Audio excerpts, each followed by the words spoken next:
Today's edition of MacVoices is supported by Linode. You can build it on Linode. Get started today with $100 in free credit for MacVoices listeners and viewers at linode.com/MacVoices. Welcome to MacVoices. This is the talk of the Apple community, and I'm Chuck Joyner. This is part 2 in a 3-part conversation on MacVoices Live about Apple's One More Thing event and the new M1 Macs. In the first part, we did some initial reaction to the announcements and the benefits and some of the choices that Apple made in making the announcements. This time we dig a little deeper into some of that, start talking about whether it was best to release the M1 chips for Pro devices or the consumer level devices and the benefits and pitfalls of each. And we also start to find out who's buying what. So let's get right back with the panel. Guy, I wanted to ask you because you are someone who does a lot of audio work. And audio work is not as intensive as video, but it's still pretty intensive. I don't think we have any serious photography people here with the possible exception of Jeff. So audio is probably the next thing that would stress a machine out. And if I remember the presentation correctly, they said with the new M1 chip, it would handle, 3 times as many instruments potentially? Yeah. Well, see, the kind of audio processing that I'm doing is more along the lines of like podcast editing. So I'm looking at anywhere from 3 to 5 tracks of audio between myself and like 1 or 2 other people live and each one is going on a separate track, and maybe a track for sound clips from Farrago. And maybe throw in Apple Music or something else along those lines that you're going to trigger as the podcast is going on.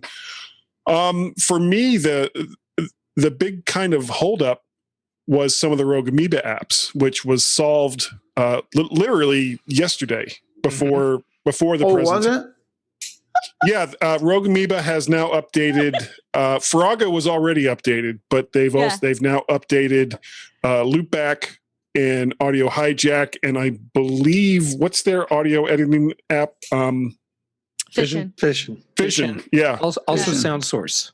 Yeah, and the Ace engine, the audio capture engine that they use, has been updated as well to work with the M1 processor and Apple's new silicon-based Macs.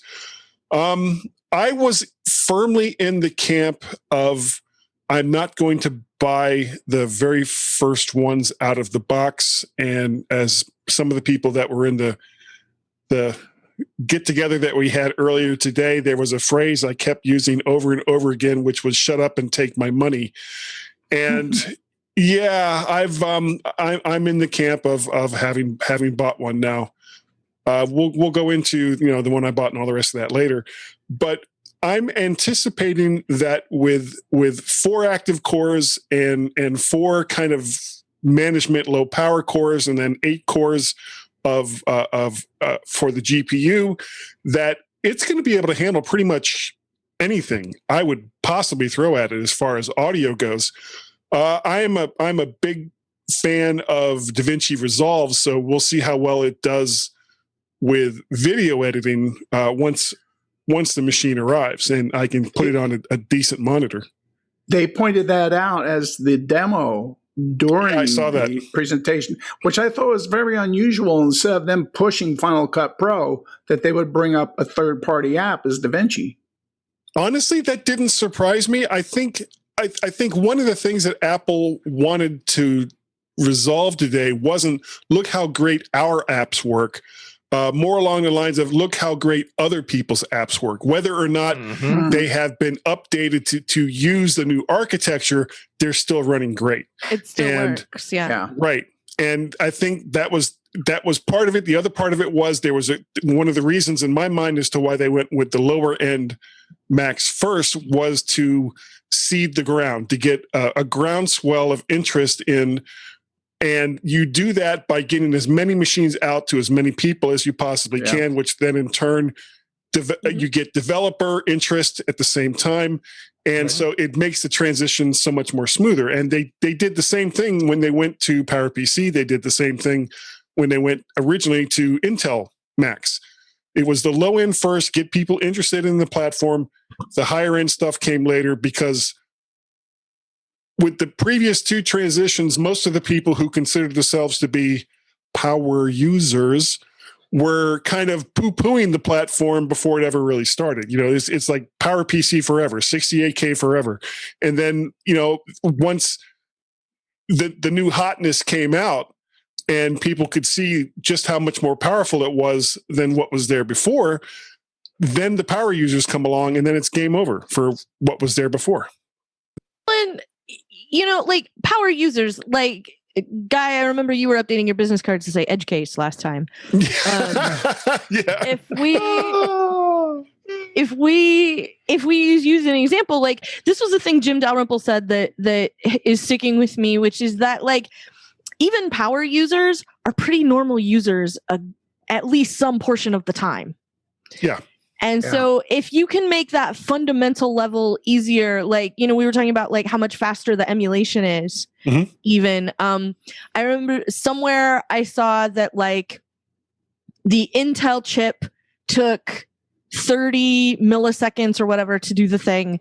And the M1 emulating Intel took 14, and just doing it straight to the M1 silicon was like 6 seconds or something. Right. Like that. Well, 4 seconds, it's the big difference between RISC and CISC. So, you're going to have faster processing with a RISC processor, depending on how applications are coded. Well, simply because there's less stuff that a RISC chip has to do as compared to a CISC chip.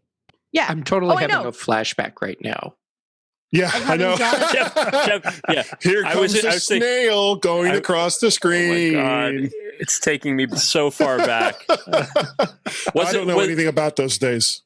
Wasn't it last week, Chuck, that I said on the show did I say on the show something about the 68K to PowerPC transition when in fact I meant the PowerPC to Intel transition? Yeah. I'm that get off my lawn about this entire situation because only Apple has done this successfully this many times. Right, so 3 times. Right. Actually, 4 times if you count the switch between System 9 and OS 10. Right, from classic to OS 10 is another not an architecture switch but a platform switch. So so I think as you know, going back to is it appropriate for civilians, I think we can be reasonably confident that these machines are going to work and behave as Macs, and even it's worth having that edge case conversation with the person you're talking to say, okay, what are the apps you use most often? You know, Office, Chrome, and maybe you do some, you know, maybe you use, I think the one that bit me the last time was Beelight Label Composer or something like that, or it was someone who used the brother P-Touch desktop app, and I was like, oh man, you're killing me.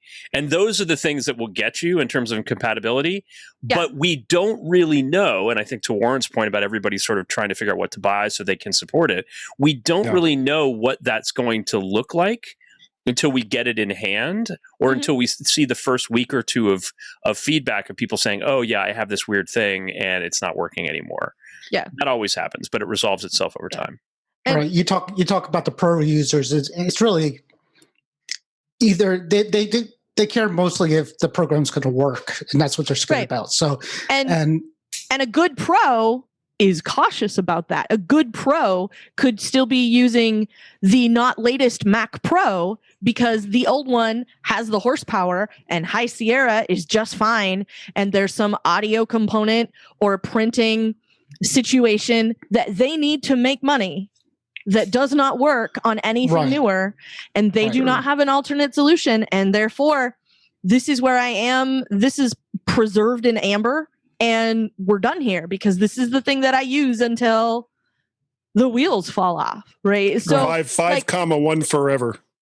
And but if you're a kid or a student and you can't open up Word, your life probably won't fall apart. You'll figure out another way to do it. That's but that's also a very different situation. Like that's, you know, like, yeah, it's the percentage of time that you spend in those apps. So yeah, like I'm a little nervous about what's going to happen when I have to plug external hardware into my new laptop, but I also know that, like, worst case, I have an adapter, and this machine is not going to evaporate when my new one shows up. So, like, worst case, I have the overlapping time to figure it out before everything changes. And like the rest of the time, what am I doing? Like right now, I'm on Zoom and I have messages open and my little stack of text edit documents, and a few other and a few other small sort of, lightweight apps because they're not using tons of horsepower or anything like that. So I don't expect that, at least on my personal machine, I don't expect that to change dramatically. So I know I'm going to lose. I know I'm going to lose boot camp, and that's going to be a big thing for me. And and I went through an experiment once to see if I could use an iPad once as a laptop, and I got pretty far. And just follow me here. So when you start losing access to boot camp or the thing, some of the devices, we as tech people find ways to make it work. Alternate solutions. And that's what I did on the iPad. And that's what I plan to do here. So the things I use boot camp for, I'm going to look for a Mac way to do it, which is good. Route around the damage. And this way, when people ask me, it's like, hey, well, I was running boot camp because I had to run this. I could say, well, I had the same problem, but you could download this on the Mac and use it this way. And that's going to be part of the fun for us for the next couple of years. Right. And getting back to Kelly's but in all point fairness, Warren can't not update. Right? That's true. Even if he didn't want I love your optimism and like finding the solutions. And I think that is the right way to move forward. But I also love that like you not buying it was never an option, right? Am I wrong? Oh, no, I never. That's a point. I told myself at one point, but but that's a point, and we go through this constantly. Every time there's a new version of the OS, and now with every chip transition, we have to make the point that just because the M1 hits the streets next week doesn't do a darn thing to your computer. Your computer will continue to work just like it did yesterday. And the same thing with Big Sur. If you are that worried about it, don't install it for 6 months. Don't install it for a year. Don't install it ever if you don't want to. No, I see so much cognitive dissonance, Chuck. You're right. Like in people I know who are nerds, but are not the kind of people who are going to be here on MacVoices Live. They still watch. They do, and one of them does in particular. Yes, I'm talking to you. That sounds rude. And he knows, because I tell him every time, just because the thing exists doesn't mean it threatens your current computing state. Right. And sometimes there is this fear that like going forward, it means you can't blah, blah, blah, but you can as long as you have your current machine. Right. And you don't update in some cases. Yeah. And with all due respect. Yeah, and with all due respect to Warren, and I wanted to make this point to some other people too, that if you need a PC that bad, go buy a PC and run two machines. Are they still available? Warren wasn't in any danger of buying a PC. Well, I have. My plan is to get a cheap Windows laptop if I get one. But yes. Yeah. Well, or build his own. But Guy had it. Like they made it sexy. They made me want to say, shut up and take my money. Yeah. Not even Mike LaPlante has had enough to drink to think buying a PC is a good idea. I'm here to tell you. I might have. Yeah, I might have. For science. We have to buy it for science. Brittany, I know you haven't had to make that a good idea either. Yeah, and you know what? I do want to get the chat room in here because there have been a lot of conversations here. Do we have to start apologizing now? No, Chuck found a 16-inch laptop buddy in my friend Charles. Yeah, who clung to the 17-inch like it was the last chopper out of Saigon, and then until the 16-inch showed up, and then the 16-inch showed up, and then and he and I both spent a lot of money. Fell off the side of the aircraft carrier. Yeah, but Charles and I both spent a lot of money on 16-inch MacBook Pros, all specced out, January. And now he's bemoaning just a little bit the fact that do we just spend all that money in January? Well, it'll still work. It's going to be December, and there is no 16-inch MacBook Pro M1 or M2 or whatever. Right. I know who's giving you the best trade-in value. I will join y'all in a year or two. Yeah, trade-in values. Exactly. I got a good trade-in value for my 16-inch. I'll give you my buyer. Right. Hey, Jeff. Nice. Yes, Jeff. Back in my days long ago when I was a consultant, every time a client would ask me, should I buy now or should I wait? I would tell them, you buy a computer when you need it. Bingo. And you buy as much as you can possibly afford. And then the next time you need the new computer, that's when you buy it. Don't worry about the product upgrade cycles. Worry about your business and your needs instead. So mostly 100%, Jeff. There's this narrow window of options that have that flexibility. Do you know what I mean? Like, oh, absolutely. Yes.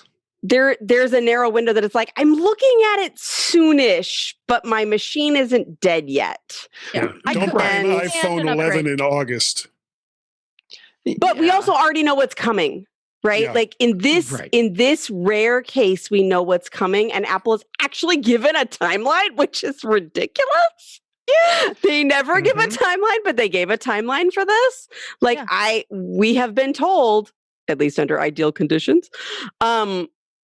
when to expect the rest of the line to be updated. Yeah. We know already. Yeah. And your decision is, do I need the old Intel stuff or do I not? Right. Today's edition of MacVoices is supported by Linode. Get $100 in credit for your first project at linode.com/MacVoices. Linode is your first stop in getting a new web presence up and running, no matter what that web presence is. Your first website for a business? A new website for your business. An application server? A VPN server? That's just a small sample of what you can get when you make Linode your partner. Superfast SSD storage and a high-speed network. A cloud-based dashboard so you can command and control every aspect of your web presence. A global data center presence. The list of benefits goes on, and I just can't list them all here. I also can't anticipate what your needs are, but Linode almost certainly already has, and has the solutions in place just waiting for you to take advantage of them. That's why you need to go to linode.com/MacVoices right now. Click the Create Free Account button to get started and get $100 in credit on your next project. That's credit on things like managed Kubernetes, S3 compatible storage, and lots more. Linode.com/MacVoices. Get that next great project going and get $100 in credit at linode.com/MacVoices. Thanks to Linode for their support of MacVoices. Yeah. Well, that's part of the charm of having all these low-end machines. Most small, medium, large businesses can certainly afford to go out and get a 13-inch M-powered MacBook Pro or an M-powered Mac Mini, bring it into the office, connect it to the network, try the app, see what's going to work, see what's not going to work, and then make enterprise and network decisions based on that. You know, they're not just going to sit there and say, okay, we got 13-inch M-powered MacBook Pros now. We should just go out and get 1,000 of them right now. They don't do that. They're gonna try their processes first with like 1, 2, 3 machines, and then make it. They might even default to Intel because they know about it already and they're comfortable. Yeah. That's a typical enterprise process. Yeah. Hey, and I didn't even work for an enterprise company for very long. Michael LaPlante called me out on the never install Big Sur. He said, bad advice, you should install it at some point. And I agree with him.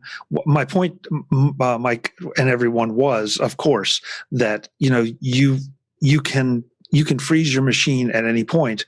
Mm-hmm. Yeah, you're going to lose A, taking advantage of new capabilities, and B, and most importantly, security updates.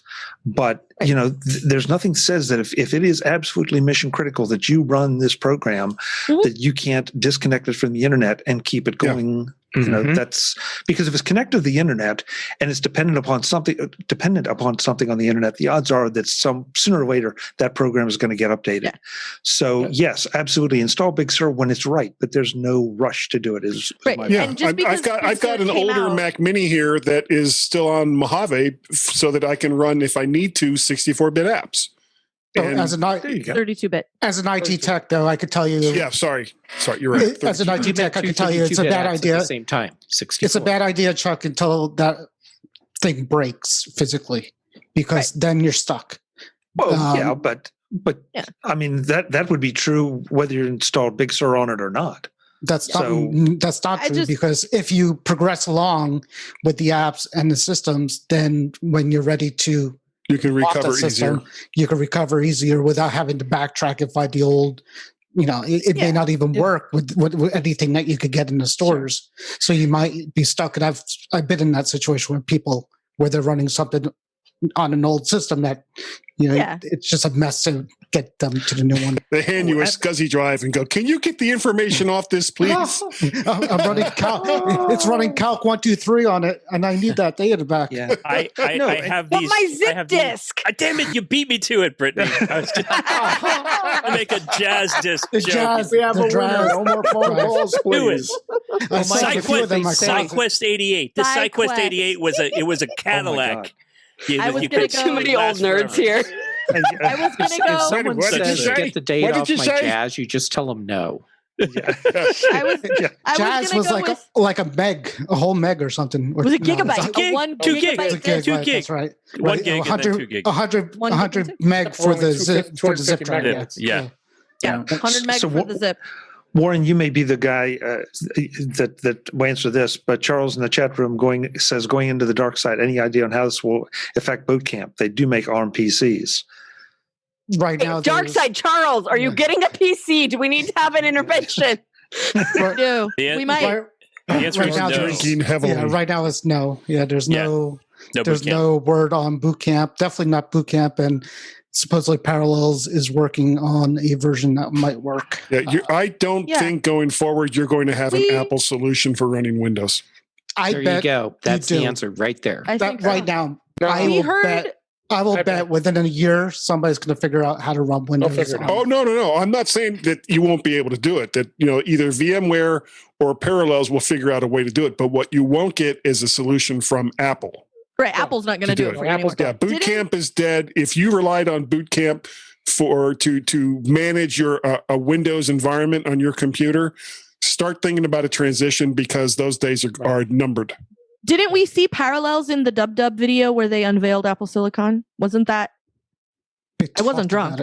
I don't know if they were talking about it, but they talked about it. Yeah, they just released a version. But it was it was full on name checked. Like I remember hearing about it. I don't remember seeing it in action or anything, but I thought they had said that it was coming. So that could be Apple's official way to get out of the business of giving people Windows on their, the wrong software on their hardware. Is we're just not going to do it now. There is ARM on Windows. There's 1 or 2 models that run ARM on Windows on ARM.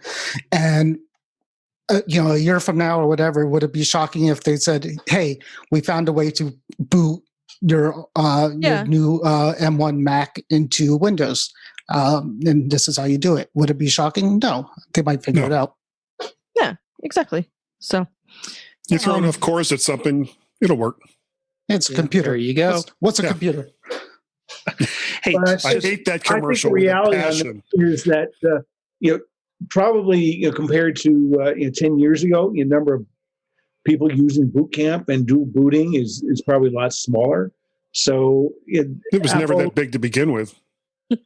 It's bigger than you think. So it's smaller than small. So that further reinforces my point that at some point just technologies have to end and die. And if there's a huge outcry out there in demand, Apple could do it, or Microsoft could do it, or Microsoft. Someone will do it. Apple enough money to do it. But I mean, I think at some point, I think was it Mike and Jeff who said that at some point, if you need to run Windows, get a Windows box. What's going to happen though? The developers are going to start if the programs that only run on Windows won't go on a Mac, and this happens, there'll be more. Well, is it that they won't, or that the developers won't convert them to the Mac? No, they will if the need is there, and the previous solution was going into virtualization for Windows or Boot Camp for the people with Mac. Well, it comes down to money. Is it? But virtualization is different, right? I mean, it's not. Boot Camp is you have this Mac hardware and you load Windows 7 or 10 on it. Natively. Virtualization there's no middleman. I could run Linux, I could run another version of Mac OS, I could run some version of Windows. Right. I think I think what Kelly was saying. I'm still intrigued because I don't know what the story is on VMware or Parallels offering virtualization on these new these new ARM-based M1 processors. The guy from Parallels, the head of Parallels, said it's happening, but it's in the works. It's in the works. Yeah, I think the weirdest thing I did in Parallels was install Mint Linux and then try to make it look like OS 10. It's like, what? And I was like halfway through the process, and I was like, "Why am I doing this? Why didn't I just use the Mac?" If that's from, yeah, it's Yeah. I mean, there's and I think that we all tend to think there's something wrong with saying, "Okay, I've got a machine, or excuse me, I have an application that is written for Windows, runs on Windows, runs good on Windows, so I just need to get a dedicated box for that." Mm-hmm. Now, I understand the cost-effective part, but if you need it that bad, then you can find something that will fit your budget to run it on. And it's like any other tool. Like if you need a bigger, badder hammer to do something efficiently, then you pay more money for the bigger, badder hammer. Right. The end. Exactly. Like it always comes down to the right tool for the job. That's why there are people who are dithering between like an iPad Air and a keyboard, or for a similar amount of Jeff, I think you said this. I think you told Dave Hamilton this today, that like an iPad Pro and a keyboard is a similar cash outlay to the MacBook Air. Yes.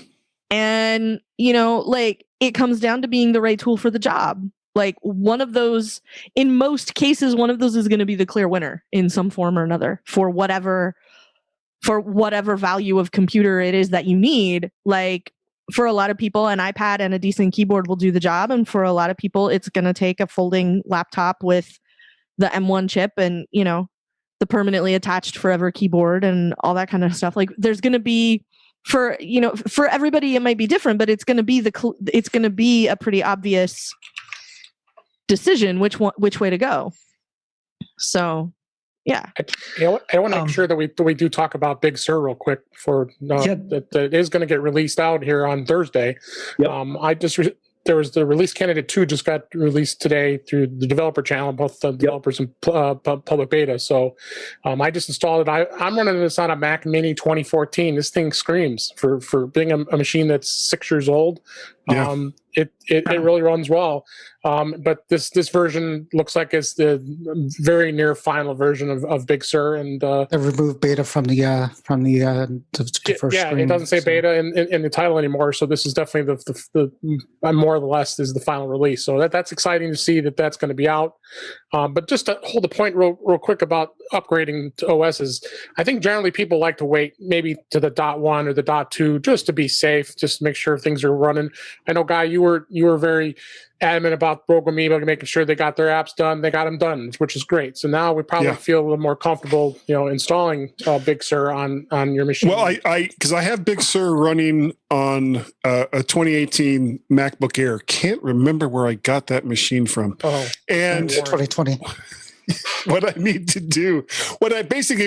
do is sit down with and contact someone through Streamlabs or whatever, and just see if I can make it work with all the tools that I do on Intel machines. Right.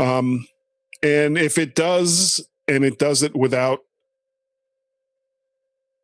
a huge fuss, then okay, maybe I can make that transition to my main 27-inch iMac here and put Big Sur on that. But this will be the absolute last machine, the one I'm on right here.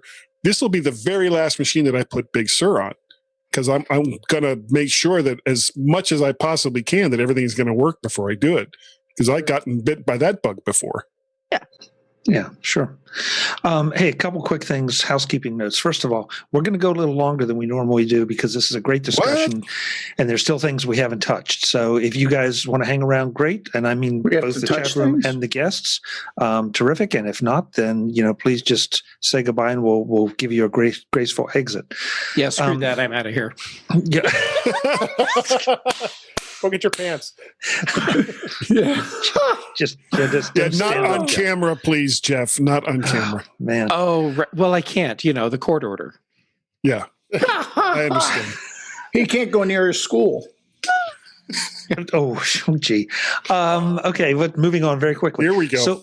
So because we are all on video, raise your hand if you have ordered a new M1 Mac.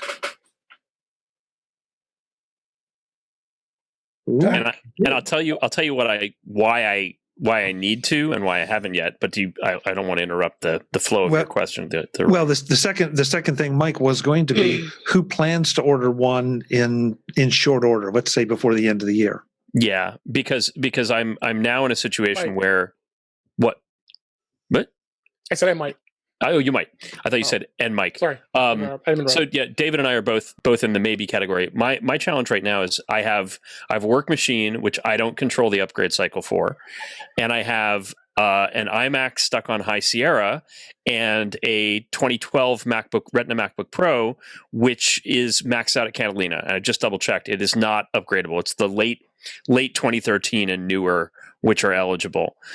So I at this point don't have a machine that I can run Big Sur on. And again, to the point that Warren was making about family tech support, friends and family tech support, I need something at some point that is under my control. That's not a work or professional machine that I can do this on.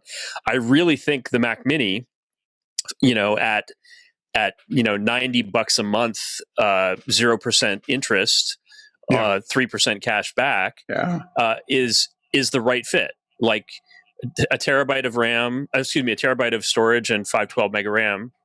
512 meg? Did I say 512 meg? 512 gigabytes. Yeah, you did. Oh, jeez. I know it's later where you are, Hang Mike, your but head in shame. 16 gigs of RAM. Listen, I'm gonna get one of those Raspberry Pi 400s, like the computer in the keyboard thing, and you'll all be sorry. You'll all yes, Jeff, I know. No, we lost Mike because we were making Jazz Drive jokes and back to. I had to explain to my 7-year-old nephew today what a Raspberry Pi was, and I was like, "Oh, honey, you're gonna love this when you discover it." So good. Oh, right? That Mac Mini, Kelly knows him. That Mac Mini will replace the iMac, and the iMac that iMac conveniently enough is still eligible as a target display machine, which is why I haven't thrown it out yet. So it becomes the monitor. The Mac Mini for $1,000 becomes the workhorse desktop machine. And it'll be great, but I don't have an urgent need for it. So I'm willing to wait for Mike. Yes, Kelly. I disagree. I know you disagree. What? Like, how is this news? You think I need it now? I think you need it because I know the kind of gyrations that we have to go through to record sometimes, and therefore, I think you might need to pull the trigger on a newer machine. I don't think so. Buy it for him. After show insider information. Yeah. Do you need advice on microphones? No, good. It sounds great. We got microphones covered. David, David, why are you a maybe? Because you were the other maybe on getting a new machine. Well, I've got a 2019 MacBook Pro right now, and budget restraints. That's going to make it a little challenging. I'm not ready just yet. I have a Mac Mini 2018 that I could easily trade in, but we're gonna see where things go, But I'm with you guys. I would want to have a machine, friends and family being able to see what it does and get an understanding for the future for sure. But that's why I'm a maybe. Brittany, why are you maybe? Yeah, Brittany, were you not for me personally? Okay, I need a 16-inch. When I upgrade my beautiful 2013, who has been running very nicely, even though your hard drive is too small. What, MacBook Pro? No, it's for my partner whose mom has decided she's getting him a Mac for Christmas. Aww. And nice. I can't advise he gets an Intel at this point. He is running on a bottom of the line PC that is older than my 2013 MacBook Pro. Yikes. Wow. Yeah. He also has an arrangement around his Adobe software, so I'm going to have to figure that whole thing out. That's a solvable problem. No subscription fee, I'm sure. He doesn't want to pay. The previous arrangement that I am unwilling to sacrifice the security of his new MacBook Pro 2 or MacBook Air or whatever we get to. Yes. Yeah. So we'll have to figure that out. Because he's an artist. It's a solvable problem. Brittany, I'm here to tell you. It is solvable. Yes. And I know Kelly will help. So what my big thing this holiday season is advising what computer for him and filling in budgetarily the gaps if I need him to get something bigger. So Brittany, what is his budget? That's the key thing that will drive everything else. I think it's the sweet spot of what does he actually need out of a computer, and it's reasonable graphics work. So like, and I mean, I feel like if he's been using a bottom of the line PC for many years that is like 2012 or older, like who cares about Rosetta display or, like Rosetta lag issues? Like, who cares? He will never notice. It will last him so much longer. So yeah. I think the Air would be awesome because of the portability of it. I think, like, I'm really leaning Air, and like if he could, the person buying him this gift doesn't want to spend it, I'm willing to pay the gaps because I don't think he should get Intel. Mm-mm. And you're a USB-C dongle away from having as big a monitor as he wants to put on it. Exactly. Yes. There is that. Yeah. Probably won't. Interesting turn of phrase there, Guy. I just want to make a note of that. Well, that's what my wife does. And I know I'm saying that with, let's everyone just calm down. My wife has a 2013 MacBook Pro. I don't even want to know what your wife thinks is the dongle, but okay, go ahead. It's a USB output. It's got a HDMI output goes to a 27-inch monitor, and she does basically it's become a desktop machine. Yeah. She doesn't travel with it. It's just there, and it's a desktop machine. Yeah, and it's fine. Every time I talk to her about, well, I'm willing to get you a newer computer, and she's very resistant to it, and she basically uses a computer until it melts into a small little until the wheels fall off. Goo of protoplasm on her desk. Yes, I don't know how that hasn't happened to my partner's computer yet. Like, it's amazing because I know how he carries it around. And if he's running any Adobe apps, I'm shocked. Yeah, and like it's amazing. This MacVoices panel will be back one more time to wrap up our conversation about Apple's One More Thing event and the M1 Macs. Join us and find out what some of the final conclusions are. Until then, and as always, thanks for watching. Visit MacVoices.com for show notes and to connect with Chuck on social media. Get involved in our Facebook group or like our Facebook page, and get more out of your Apple tech with MacVoices Magazine, free on Flipboard and on the web.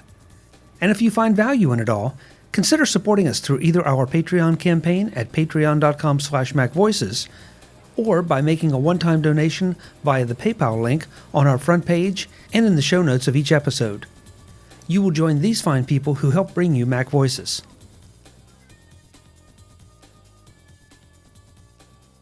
Advertising handled by Backbeat Media at backbeatmedia.com. Bandwidth provided by CacheFly at cachefly.com.